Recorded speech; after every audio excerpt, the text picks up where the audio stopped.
जब हमारा तन पूरी तरह से स्थिर हो जाता है, पहले तो हमने अपने तन को स्थिर करना है। जब हम संतों के साथ जुड़ते हैं तो हमें इन नुक्तों के द्वारा आगे बढ़ना चाहिए, क्योंकि यदि हम एक ही जगह पे ठहरे रहेंगे तो पानी एक जगह ठहरे गदला हो तो पानी उसको फिर कोई साफ नहीं कर सकता है। जब वो आगे बढ़ेगा तो वो साफ होएगा। तो जब हम मतलब आगे बढ़ेंगे, हमने आगे बढ़ना है, तभी हमें फायदा मिलेगा। जब तक हम आगे नहीं बढ़ते हैं तब तक हमें फायदा नहीं मिलेगा। तो कबीर साहब जी हमें समझाते हैं, तन स्थिर मन सुरत निर्स्थिर होए। हमने पहले अपने तन को स्थिर करना है, अभ्यास करना है, पहले तन को स्थिर करना है। क्योंकि चिल्ले बाजू नानका कौन भावे तीर, जब हमारे पास वो नहीं होगा ना, धनुष नहीं होगा, तो हम बाण को ऐसे फेंकेंगे, वो निशाने पे कभी नहीं लगेगा।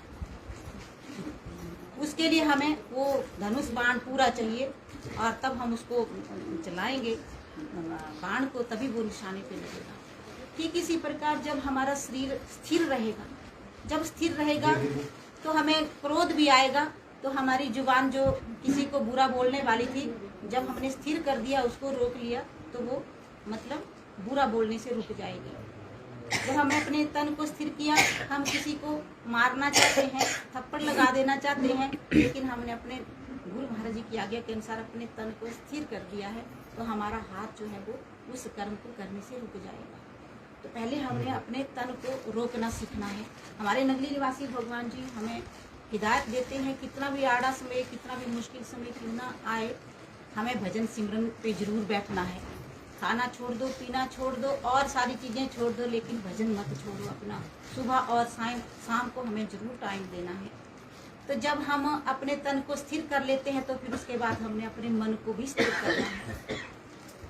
सुरत को मन, क्योंकि बाहर जाता है मन हमारा, और ना जाने कितने विचार दिल, ये नगरी निवासी भगवान जी हमें फरमाते हैं, ये दिल तो बहुत बड़े महासागर के समान है और इसमें उठने वाले विचार महासागर में उठने वाले बुलबुलों के समान है। बुलबुले बड़े बड़े गुंबद की भांति, वो बड़े सुंदर लगते हैं, वो वहाँ पे गुंबद बनता है, वो फूट जाता है, फिर और गुंबद बन जाता है, वो भी फूट जाता है, फिर और गुंबद बन जाता है, वो भी फूट जाता है।